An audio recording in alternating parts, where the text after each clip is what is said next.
Hello, everyone. Welcome to Pod TV's number one show of the week. Irene Parker is the host of Timeshares Solutions or Surrender. This is episode 18. I'm so proud to say that we have actually helped people solve some of their timeshare problems, some of the horror stories of when you go on vacation and somehow you end up coming back home and owning a lifetime responsibility and a huge debt. And some people actually kind of end up with more than what they needed or nothing at all. So everyone, I want you to help me welcome Irene Parker, our host. Irene, welcome.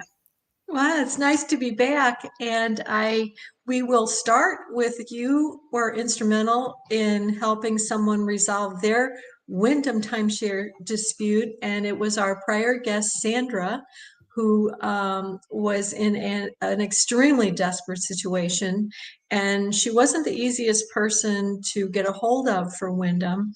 So I was able to help facilitate that. You were able to help facilitate that. And in this case, the Wyndham Cares Department really cared. So we don't want this to be just a poison the well show. We want this to be proactive. One of our goals is to improve communication between members and the developers. I've made the comment jokingly, I could possibly be diagnosed, but you don't have to be bipolar to do this, but it helps.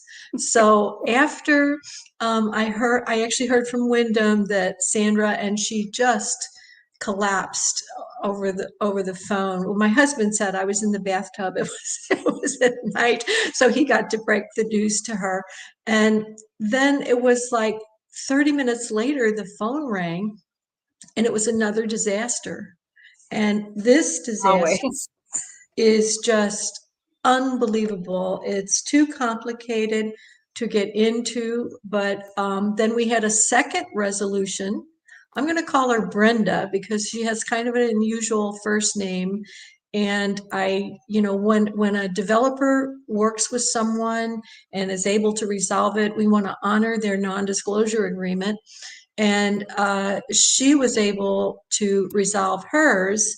And then just today, I heard of another widow in her 80s, the same developer that has been devastated and referred to a scam credit repair company and paid them an additional $8,000. So until the developers admit that they're part of the problem, there's not going to be a solution. I always say half of a problem goes away when it's confronted. Jay Baer is an author that wrote the book Hugging Your Haters. And underneath it, it said, haters are not your problem, ignoring them is. And that's why Carl, who's a Westgate owner, is organizing a protest at the Westgate Resort stage plays, Queen of Versailles. So we are hoping he will honor all municipal requirements and not issue anything defamatory. We're getting some help with that. So before we bring on today's guest, which I'm really excited about because he's also an old friend, I'm going to correct something, clarify something Sherida said last week. And our guest last week, who I've asked to jump on our stage because she's at work, so she has to, she may be able to just hop in and out for a minute, was Cassandra from last week. And let's go ahead and bring Mike to our stage, Mike Kennedy of Koala. And he will tell us, we heard from Cassandra. To save her some time today, I'll just recap what happened to her. She was in Las Vegas. She bought a Florida week in Las Vegas. Her vacation village sales agent sold her a 2-bedroom for $6,000, which was, even every other year, that's a very good price. And he said, because we have the Super Bowl in Las Vegas, you could rent that week out and earn your money back in a week. But the problem is she bought a Florida week. Well, Sheridan said maybe you can deposit that junk rental, and go and reserve a Marriott Aruba, which is pretty much exactly what her sales agent said to do. So I said, all of these resale brokers use Red Week. Have you ever considered using Timeshare Users Group? Brian Rogers, the admin, was a guest on our show. So she attempted to do that, and he responded that that's not allowed. So, Mike, if you could start by telling us what is Koala, and what's new at Koala, and then we'll go back and revisit how we are hoping Cassandra can join us today and get a timeshare rental 101. So Mike and I go back to, I think, 2018 when we had dinner with my daughter, and Kim has not met my daughter, but she has met her tattoo shop, Daredevil Tattoo. I will shamelessly put in a commercial. And go ahead, take us from here, Mike. Tell us who's Koala and what's it all about. Thanks, Irene. It's been about 2018 since we first started talking. Koala is a marketplace that helps timeshare owners rent any unused timeshare. And I think where we've really found success is that a lot of timeshare owners don't even know that they can rent. Like, that's not a solution that's at the front of their brains. It's really more about, I feel pain that I have these maintenance fees, that I don't know what to do. I'm not using my timeshare points anymore or my timeshare weeks anymore. And so I'm just kind of in this like financial pressure or this financial stress. And so the solution we present is an easy way to rent those timeshare points or weeks. And so like when you see these other platforms that are out there, they're really more catered to people that kind of know what they're doing. You know how to price, you know what to grab. And so for us, it was really very important to, help all timeshare owners, not just people that understand this rental market, understand how to price. Clearly the person we were just talking about, that's more typical than not, in that they don't understand the rental market. They believe that $6,000 is going to happen because they've been told so. And like, why would anyone tell them otherwise? Well, that's unfortunately happens a lot. So that's in a nutshell what we do. There's a lot of, obviously, a lot of tech under the hood that we've really been building over the last few years. We're very excited with the things that we built and some of the progress we've made. And I'm excited to share some of that with you guys today. Well, and I will go ahead and confess that I was one of those clueless people that was terrified of renting my timeshare. You hear these stories about, and we first, John Raymond is a resale broker who's going to be on the show next week. And he signed up with Koala. And even though he's been doing this for 20 years, he had some mistakes on his booking. Yep. And Koala caught it. And Yep. so I was, I'm like, well, you rent an oceanfront and you have view of the parking lot. How do you know if there's so many scams out there? How do you know you're really renting from someone? So I rented a Fort Lauderdale week. I think it was like a couple years ago now, but I think it cost me like $900 for the week.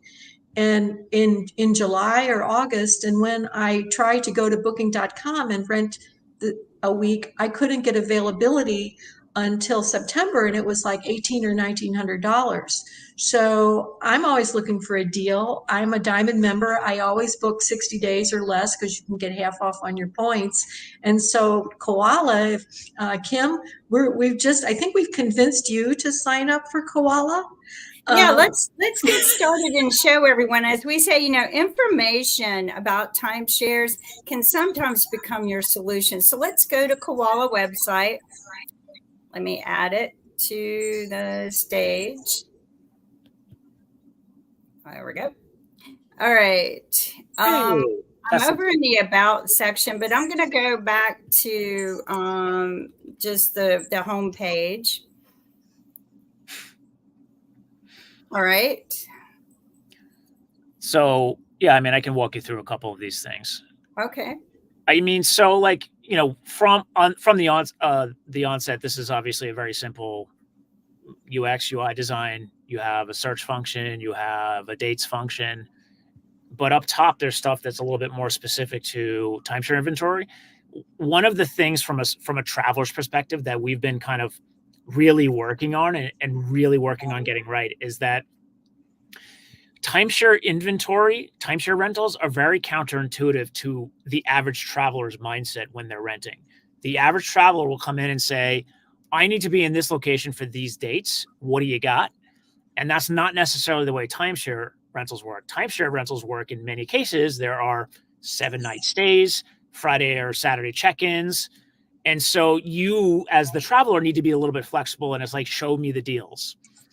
And so how do you kind of merge those two mindsets where you have a traveler's mindset that wants to just come in, punch in some dates and see what's available. But then you also have more of a timeshare rental friendly mindset where you say, you know what do you have in the summer that's on a beach? And show me the goods, show me the deals. And so we've done that in a way that allows you to kind of search in those different capacities. Well, and so if I can just recap that, you want to be more general instead of saying I want to say. Don't click. There's no timeshares in Athens, Greece. Okay. Let me let you continue then. Yeah, I see this up here now. Most people like to go to Florida. Yeah, it's too hot for me, but okay, let's go. Let's check it out. All right. Well, so Bonnet these Creek has a ton of inventory. So this is, if you see the toggle above there between listings and resorts, you'll notice that gives you the two different ways in which you can enter the search. So this is a resort-led search. So it allows you to see the resorts and then dive into what's available at those resorts. If you click listings, it'll just go to all of the listings that are available. Like these are just, think of it like you're buying something on eBay. You're just picking it off the shelf and here's a 7-night stay, if that makes sense. Got it. And this gives users the optionality, if they're used to more of like a tug where there's like a bunch of weeks in a scroll, like on a ledger, or booking.com where you're really putting in dates and a location, kind of like what you just tried to do. That's the problem actually, in that like people want to go to more randomized places that they might punch in with Airbnb or they might punch in with Expedia, but timeshare resorts are not that ubiquitous as much as someone's home or hotels that are everywhere in the world. Well, and I like the idea that I'm helping someone pay their maintenance fees. I'm liking this a lot. I mean, because like I don't have to be a timeshare member to rent these, right? Bingo. No, that's the whole point of what we are trying to do.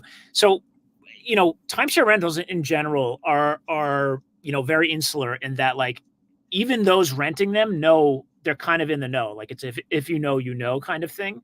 Generally speaking, you're not hitting a much broader traveler audience because you wouldn't know where to look. A lot of the sites have paywalls where you have to pay to enter.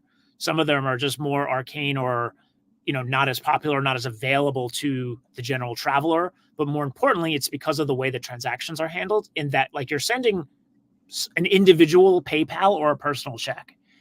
And that really doesn't fly with today's mainstream traveler. They want, like you say, to be secure. They want to book something and know that they're going to get what they're going to get and that they're booking from someone that's real. And that, in many cases, doesn't exist in the timeshare rental markets today.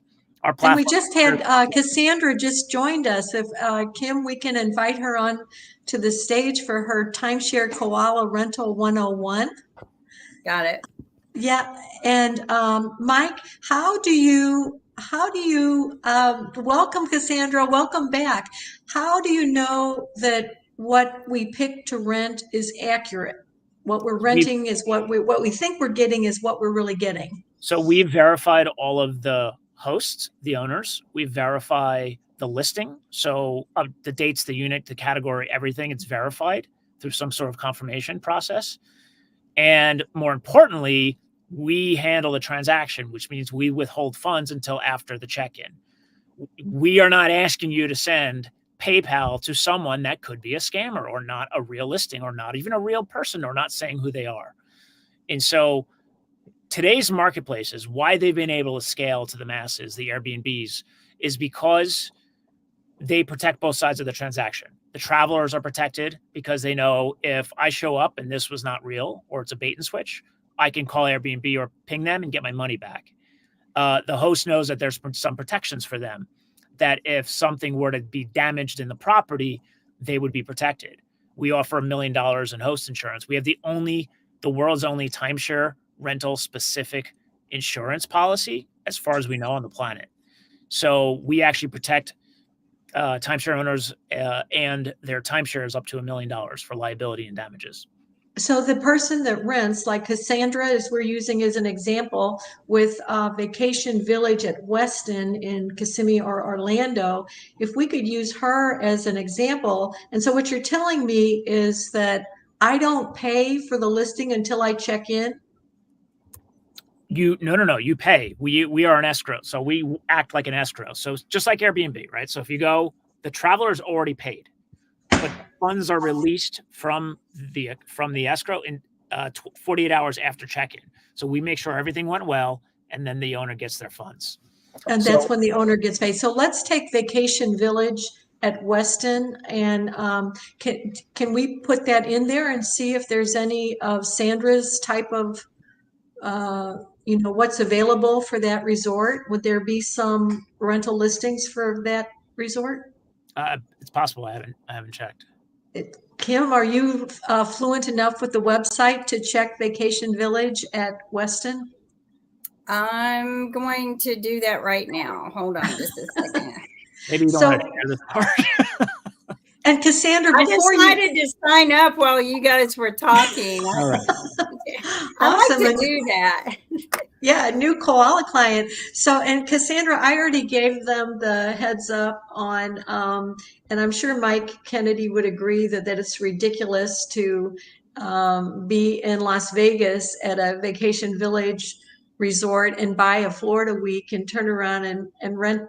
I don't know how you do that. I guess, that's what we were saying. It's not really allowed for you to deposit that and then go get something more desirable, since Vacation Village is pretty much a junk listing. But I know, Cassandra, you're working a lot. You got a big family.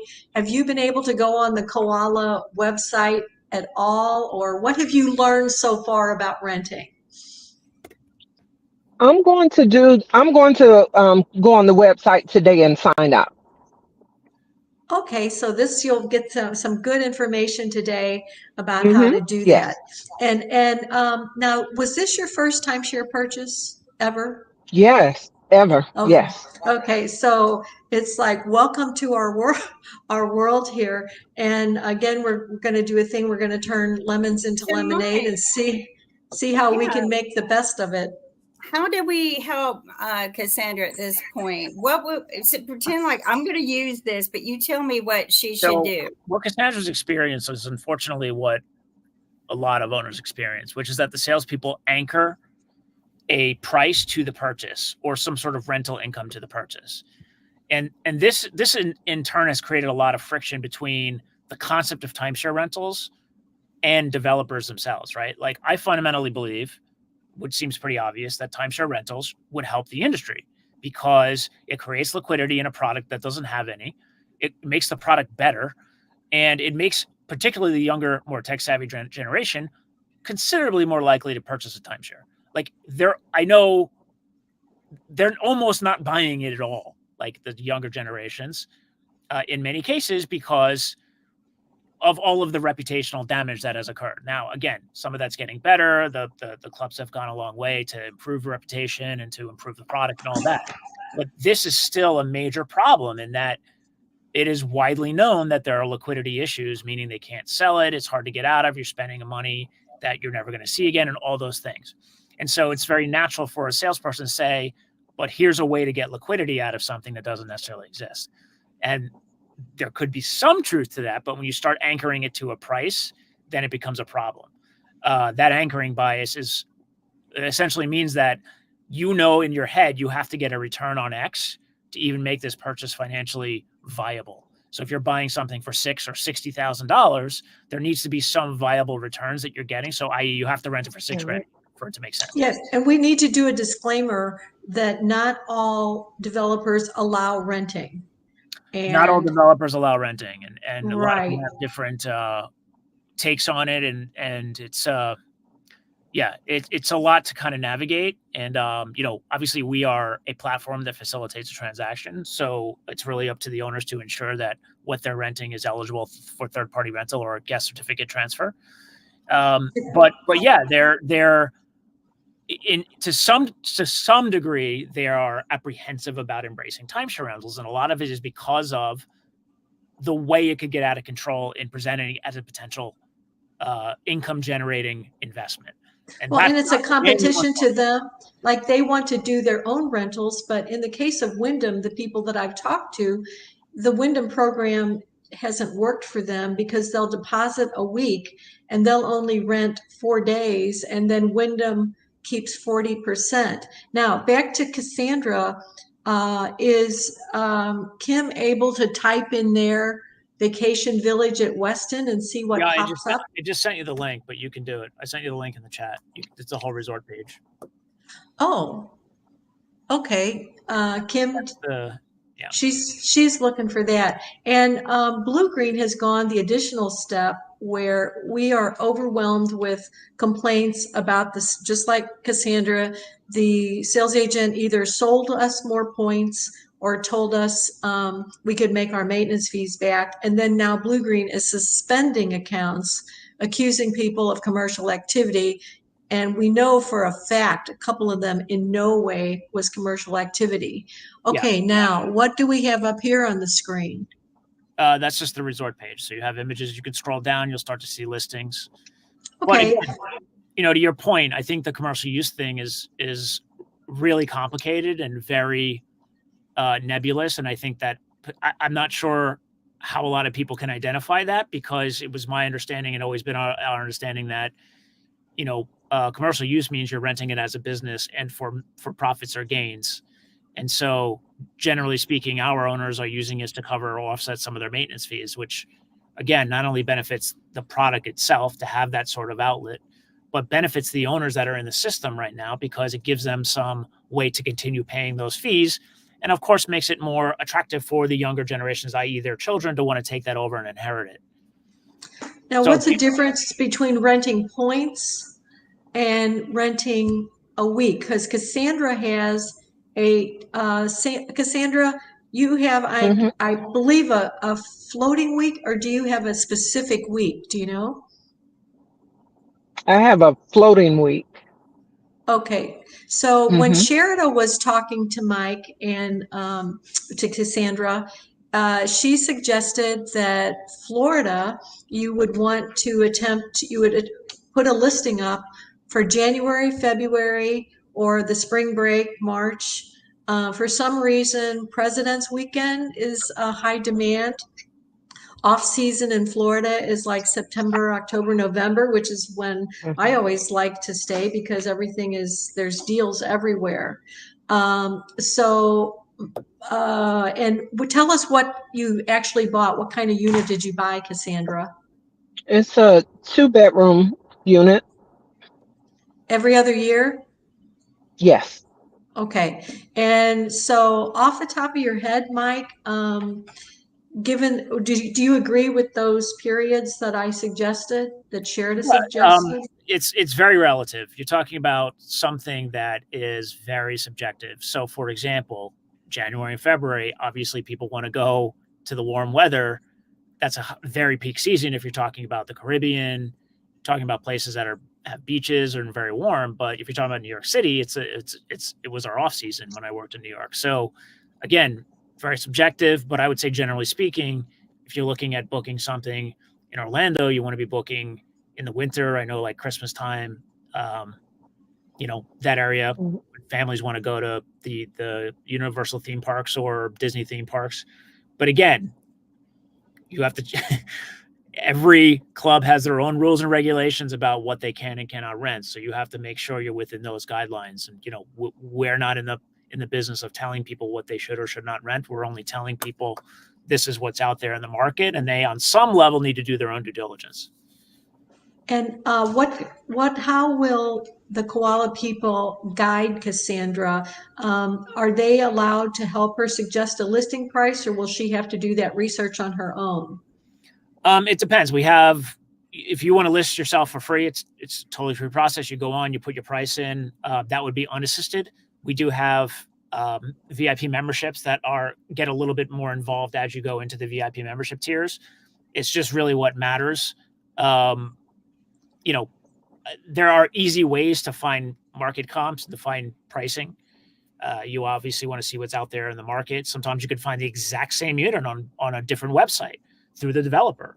And so when you get that exact unit for the exact dates, you know exactly where you need to be. The secondary market's always going to be a little less expensive than the primary market because, again, we talked about this. You're dealing with less flexible cancellation policies, less flexible check-in and check-out days.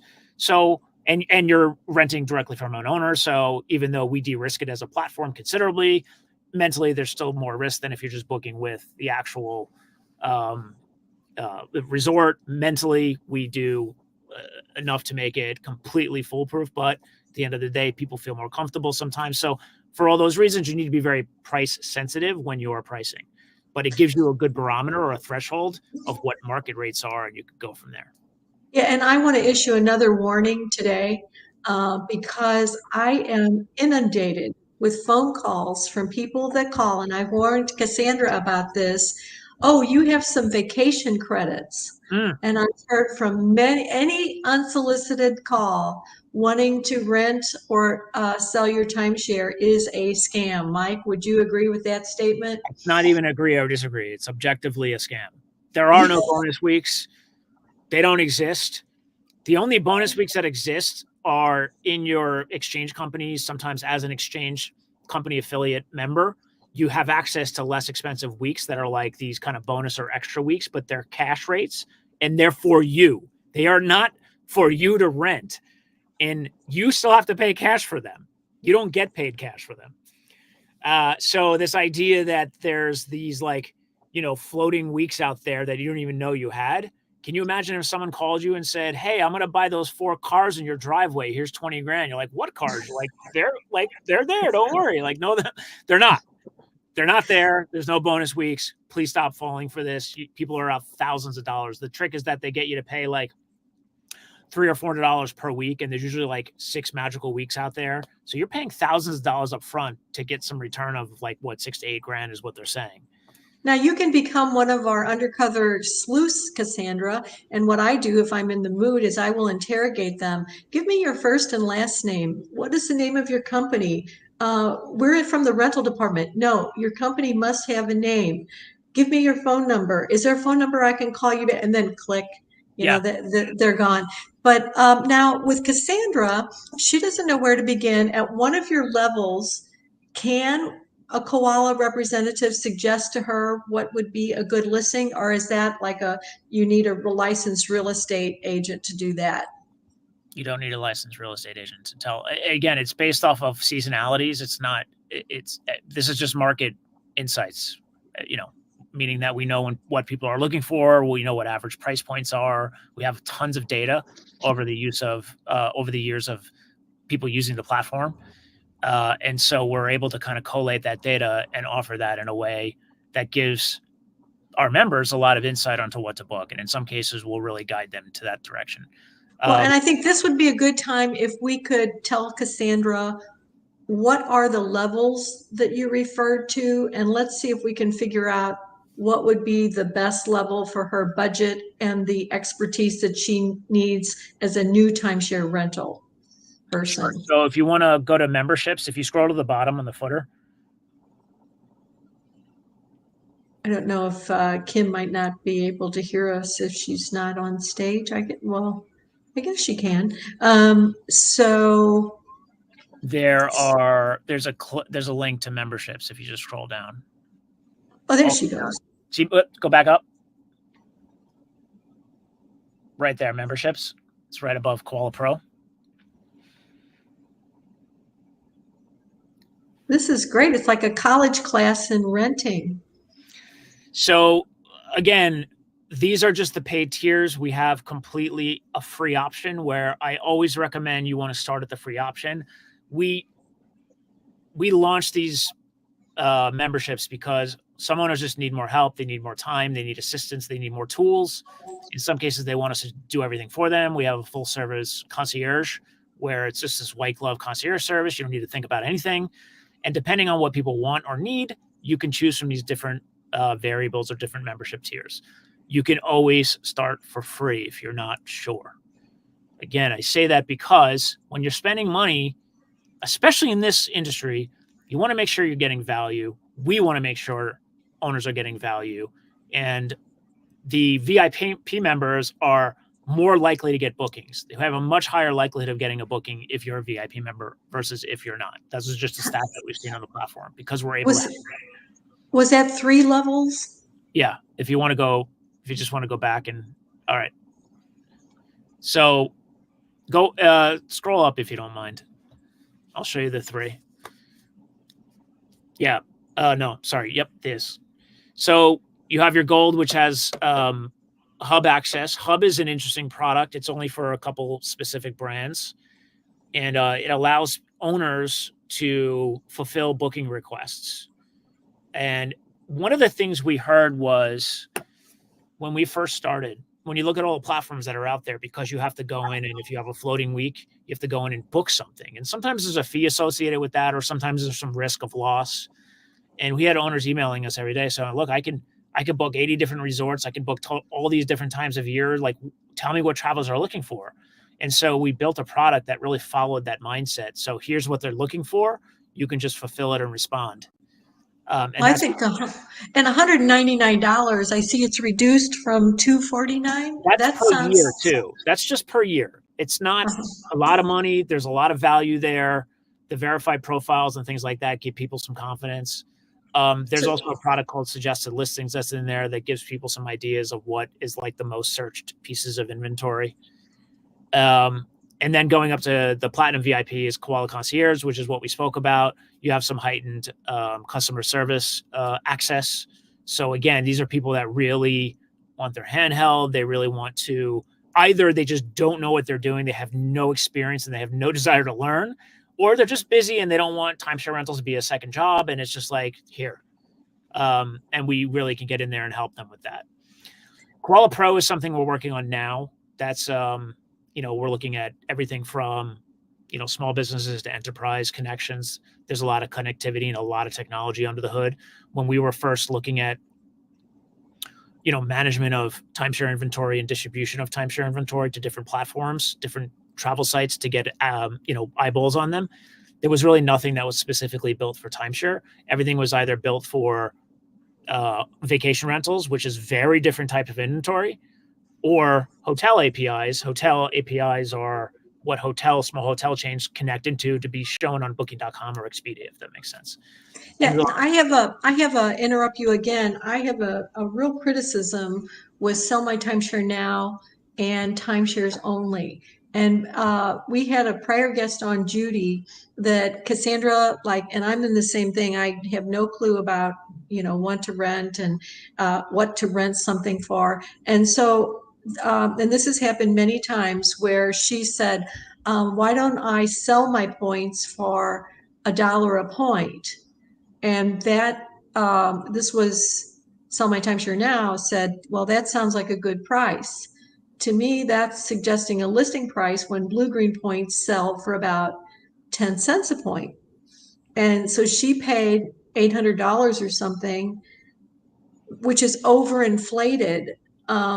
Now, what is there? Because, people, like you said, they'll base it on what they paid. Well, I'm going to list my vacation at Westin for $6,000 or $3,000. What's to protect Cassandra from doing that?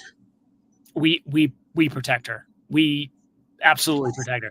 We're actually one of the, other than these small membership fees, we make our money as a marketplace on the transaction, which means if we're not getting the transaction completed, there's no real revenue for the company. And we are a business. We want to make revenue. And so if we are allowing or enabling people to put stuff on the platform that's way, way overpriced, it's not only doing a disservice to the owner, it's doing a disservice to the platform, because people come on and see this and they're like, oh, these are supposed to be great deals, and I'm seeing something for $1,000 a night that I can get for $100 a night. Like, this doesn't make sense. And unfortunately, it does happen. Like, I've had to call owners that we had an owner that put on a listing for $11,000 a night for the Super Bowl in Vegas, 11 grand a night. And I was like, I don't know what to tell you, but this is like a $30,000 listing is not at what, like, probably a 2 or 3 star resort. This is not like anything amazing. This is not the Four Seasons. So, it does happen. It happens a lot. And it happens because of that anchoring bias, or that, meaning that these people are assuming that because they paid X for it, they have to rent it for X to be financially viable. Or confirmation bias, which is they only listen to what people tell them. They only listen to the things they want to hear. And so if you're going in and saying, oh, I have this rental, like, oh, it's like New Year's Eve, I bet I can get like 10 grand for it. Yeah, totally. Versus someone telling you, no, that's not realistic. And we have to have very hard conversations with owners a lot to get them into a market pocket. Yes, and as I said, Cassandra's at work, so if she gets a phone call at work, she has to hop off, and she may or may not hop back on. Before we go on, I want to suggest a couple things to Koala, and one of them is when I looked up something, I saw a couple of really good articles by you, Mike, on your blog. But when I went to the Koala homepage, unless I missed it, I didn't see a tab that said blog. Did I miss it? Bottom. There it is. Oh, travel blog, and then there's an owner resources. We're going to redesign the navigation at the top to make it a little bit more, user friendly. Okay, so I wanted to mention that because it was a very good article that I read. And the other thing that I want to suggest that when I use Koala, and it may not be important to a lot of people, but we prefer king size bed over queen size bed, and I know some listings, maybe booking.com, where it does describe the accommodation. Do you list that detail in your listings? Yeah, we break down everything. I mean, so when you select if you're putting a listing up, once you select the resort, all of the actual units are already databased. So we know what resorts have which unit types and categories, and you just select the one that your ownership or your reservation is in. And then it has all of that data already there. All of the resort data is already built out. Okay, I'm going to do a summary right now. So with Sell My Timeshare Now and Timeshare Only, they are listing services. So if I say I want to get a listing for an unreasonable, like you said, 11,000, nobody's going to correct you on that. You've just paid for that ad. If the transaction is the ad, then why would they? Exactly. Right. They've got their upfront fee, and you have to be careful that it's not inflated to justify. Now, Red Week and Tug, however, it's the same thing with Red Week, that when you put an ad on Red Week, they have their money, right? Yeah, the difference is Red Week is a viable marketplace. It has liquidity in the marketplace in that people are doing actual transactions. If anything, it's these are wholesale deals because you're dealing directly with owners. There's no marketplace protections in a lot of these. And so, but there are people in that marketplace that know what they're doing. And so a lot of brokers are in there. A lot of professionals are in there, people that manage other owners, like they know what they're doing. So that's, even though there's a small listing fee, it's a marketplace that works. Same with Tug. Again, very low listing prices. You're not talking about $800-900 in listing fees. You're talking about, I don't know, I think they charge like $15 or something. It's nominal. So both of these are very reputable platforms that are trusted for a reason. And so for them, the idea is that there wouldn't be owners continuing to come back to these places if they weren't getting any results with any travelers or any people that are booking the platform. When you have another type of business model where it's all SEO driven sales. So get the owner in and then sell them on a concept. And that concept is, great, you want $50,000 for your resale? No problem. Give us this amount and you can list it for that, and we'll put it out in front of everyone. And you're planting that idea that that's a possibility when it's not. And so, look, those are just different models. I mean, whatever seems to work for them, that seems to work for them. Owners, again, need to do their own due diligence and understand the dynamics of the marketplace. It's very hard to admit when you spent a lot of money and you've been burned. It's a lot easier to listen to someone telling you made a good choice than a bad choice. And so if there are sites that say, oh, yeah, this is great, you can totally make this amount of money on a rental and just sign here, that's a lot easier to listen to than, yeah, you're never going to make your money back. You're mortgaging at a high interest rate. And yes, there is potential rental income, but you have to look at what the market bears. No one cares what you paid for your timeshare. Nobody. They only care what else they can get it for from someone else. Or what your maintenance fees are. Nobody cares what your maintenance fees are. They don't care. If they can get that, if your maintenance fees are twice what you can book the same thing for on Expedia through the developer, then they'll go book it on Expedia through the developer. They don't care that you have maintenance fees to cover. You do. That was very nice of you to say that.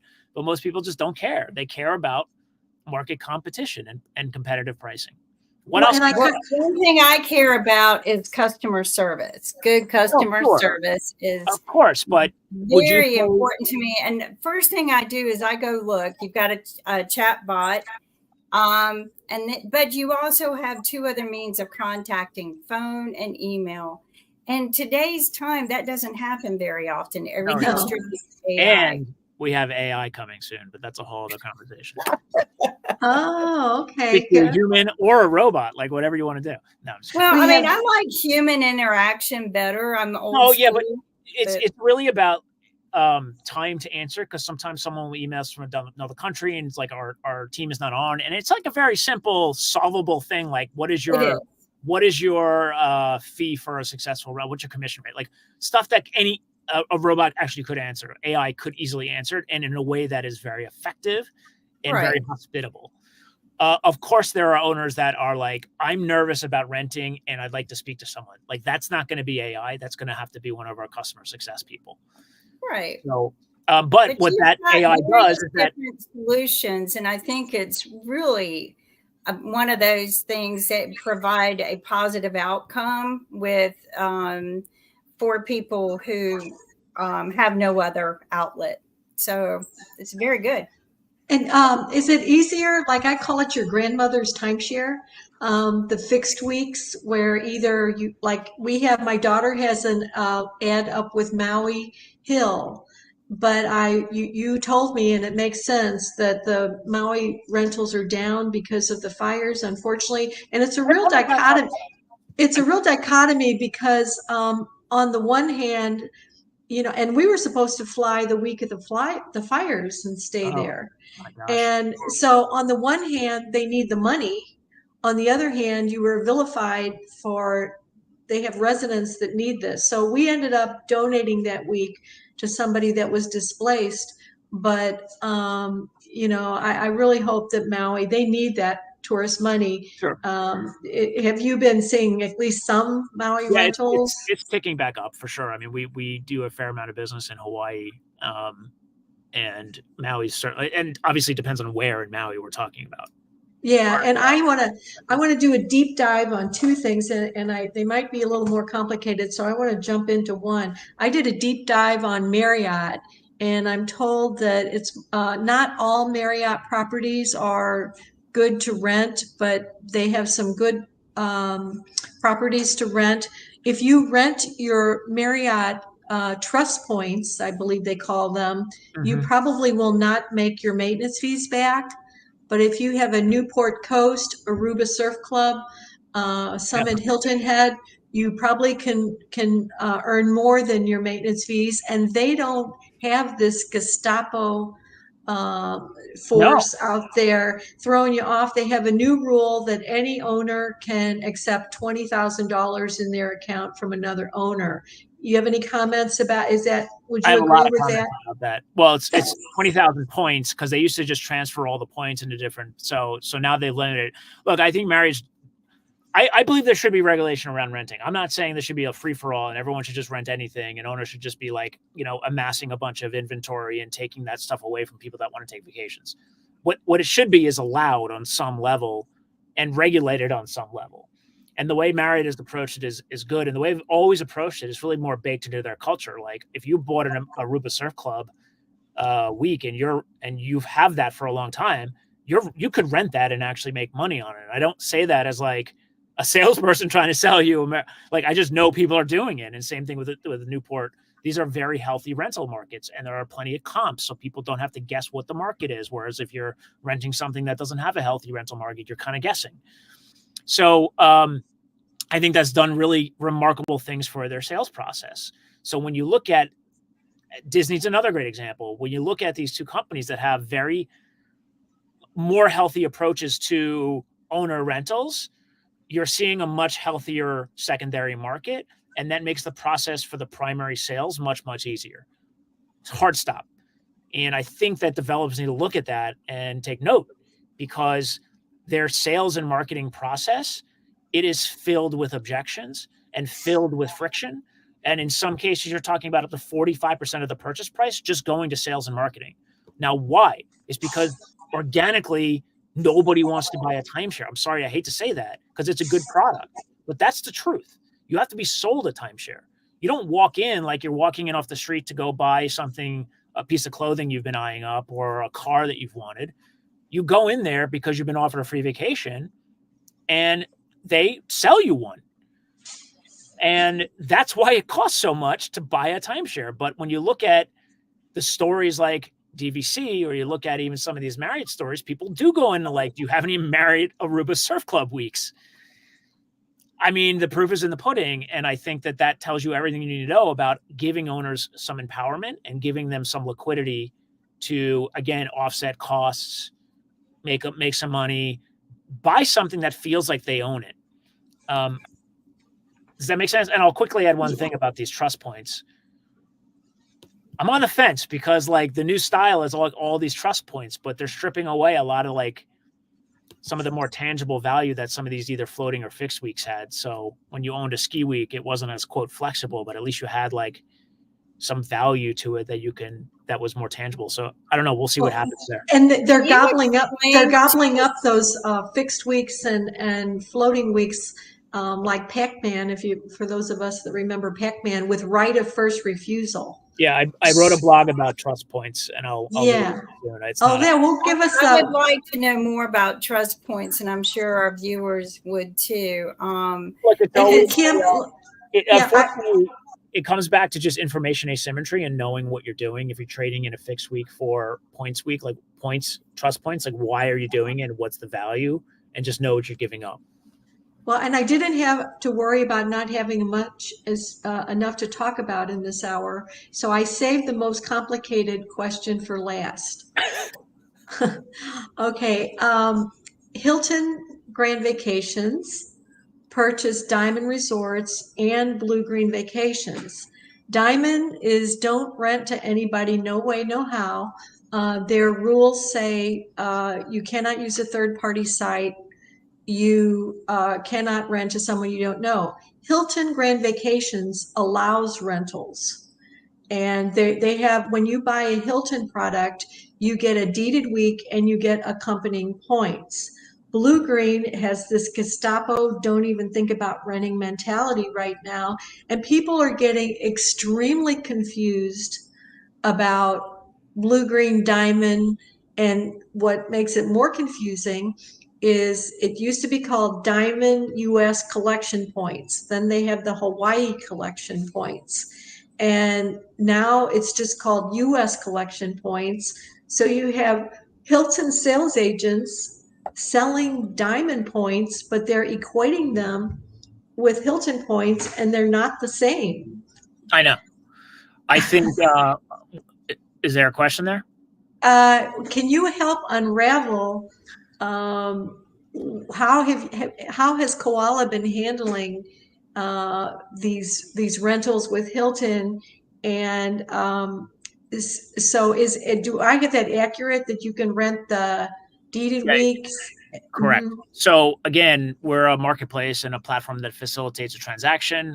It is not our duty or job to know for the owners using our platform what is and is not rentable. We give all the data, we give as much information as possible, but it is up to the owner to determine and be informed about what is rentable and what is not rentable. Now, with that said, it is very complex. It is very nebulous. I believe at some point, rentals are a when, not an if. They have to occur at some level. To just simply say rentals by owner is just not allowed and it's forbidden, I think is a push in the wrong direction of making it a better consumer-friendly product. And I believe that the younger generations won't genuinely embrace this product until there's something that makes it easier for them to rent and makes it more clear about what those regulations are. That's the problem. There's no clarity around this. It's very confusing. And so for us, it's really about just continuing to push the message of why this is good for the industry, why this is good for not just owners, but for the actual developers. I sat on the line for 10 years selling this product. Like, I know that this is a real problem. And, I sold for Hilton Club 57th Street. This was a very high-end product. And if those owners are having problems, then what is an owner that owns, what did you call them, junk weeks? What is that own? What is an owner there that doesn't have any real market value at all? Like, what are they feeling? And so we know this is a pervasive problem. And to just simply say it's not allowed is not going to help. Like, everyone is going to have to, at some point, we believe, offer some very clear way to get some rental income to cover or offset fees. That's it. There's no value for consideration in majority of the timeshares if you can't turn around and resell it or rent it out. I mean, it's just like owning a home, right? When you own a home, your value of consideration is you can rent it or you can sell it, right? But you have right now, the way most of these are sold, there is no value for consideration. And they need to change that because the younger generation, they're going to get smart on this and they're not going to buy. The Hilton will lose a lot unless they take them out and get them drunk like they did me. I'm going to stay away from No, that was the airplane that got you drunk.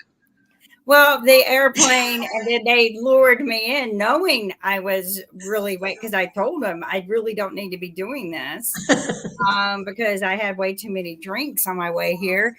But yeah, no, the thing is that there seems to be a lot of predatory selling in order to land a deal. They should make it something of value, right? Hey, look. But this is what closed me. If you don't like it, we'll buy it back anytime. That's what closed me because I was so dehydrated. I was coming off of the really good time I had on the plane with my sister and, just wanted out of there. They told me it would only be 90 minutes. It was already working on 4 hours.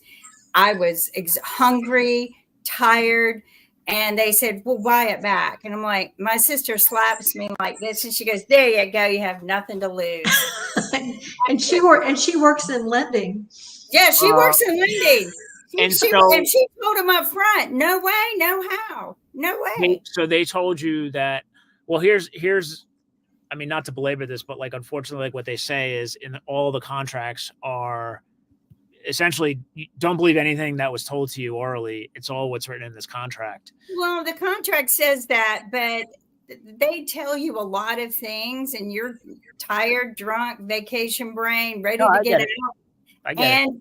You ask them, well, where is it in the contract? Well, it's right here. And it said there's a title that says buyback. There is a title. There is a title. But it's not, I'm sitting there. There's 50 pages to read through. If I bought a house, I would have never closed drunk and in 5 minutes. I would have closed in 30 days. Yeah. So I think the laws need to change to begin with. But yeah, Well, what we need to do, Kim, is we need to, and we're looking for a lawmaker to propose a bill that the oral representation clause that our former guest attorney Mike Finn described as the license to lie clause should be disclosed at or prior to the presentation. You know, they usually, I think, might give you an email or an appointment card or something for your, and all it would have to be is at the bottom say, this is a solicitation, do not rely on oral representations. Of course, they don't want you to do that. Now, what I think we're witnessing here is we're witnessing, Mike, someone that had a horrible timeshare experience that is now considering staying in a timeshare. Am I right, Kim? No, I don't know. I mean, one, I don't know if I'm, you know, there's a lot of things I don't know yet, but I would take a look before I maybe book on a Airbnb. I would definitely take a look at Koala first. Now that I'm registered, I'll talk to Alexa, make sure that she goes to there first when I ask her to search for me a place to stay, because I mean, they're nice places. They really are. Cut their own throats by being really shady car salesmen. I totally agree with you. And I think that, look, I own Hilton Grand Vacations. Like, I think the product's great. I think that there are so many things amazing about the product and the way they've created really beautiful resorts that kind of combine the best parts hotel and home. But the way in which it's sold and a lot of the rules and restrictions that make it so limiting, it just doesn't have to be like that. And again, like all of this stuff we're talking about, let's just make the product better. Like give owners tools, digital tools that can be simply turned, like have their timeshare turned into cash, have it done something that makes that pain go away, or any of those sorts of like regrets of buying this go away. And I think that that's like timeshare rentals are a big first step in that, I believe. Well, and anybody can have like a medical condition come up where one Wyndham family, he's been diagnosed with Parkinson's. They love their Wyndham. They're just trying to let their friends and family use it. They do have a lot of points, but they've been issued a cease and desist. And commercial activity, before we run out of time, you know, there's an argument between what is commercial activity. And I don't feel that if you're just renting and you're not making anything back other than your maintenance fees, is that commercial activity? Does it cross the line when you, I mean, we had one of our users was a widow, and her husband had just passed, and she was renting points, and she got hit with a commercial use letter, and she was crying. Like literally, she goes, she sent us an email. I don't know what I'm going to do now. This is too much. Like, is that commercial use? Like, she's trying to cover her costs. Like, it's like everything, she felt the walls closing in, and she had a mortgage, and she had all of those things. She like upgraded to more points, you know, the typical story of everything we've heard so far. That's the stuff that needs to be engineered out of the process. Like, that needs to go away, so that what can shine is that, oh, you have a very flexible modern program. You have really cool branded resorts. You have better ways to vacation that you wouldn't necessarily have if you didn't have this product. Like, those are the things that need to come forward instead of everything else, which is actually what's permeating the airwaves. Yeah, I agree with you. And we're unfortunately at the top of the hour, and I hate this part because we have to say goodbye. But Mike, I would love to have you back. I'm having a little bit of technical difficulty, but I want to share with everyone that they have a mascot. They should be selling this as their product too, right? With the same name as my daughter, Michelle Miles. Right? But go to the website. I'll get your curiosity up. Go to the website, go to the about, and scroll down to the bottom, and you will find the beautiful mascot, and they should be selling it as well. But everyone, thank you for joining us. We need t-shirts. We need Miles t-shirts. Miles t-shirts would be good. Absolutely. I'll send you both t-shirts. Oh, I'm going to have to get me a teddy bear too, because I just think it's or a koala bear, not a teddy bear. But everyone, please be smart. Look up some information before you go buy. But you know what? Go rent from a timeshare that needs your money right now, and have a wonderful, beautiful weekend. We'll see you next Monday at 1. Thank you. Thank you. Thank you. There we go. Come on.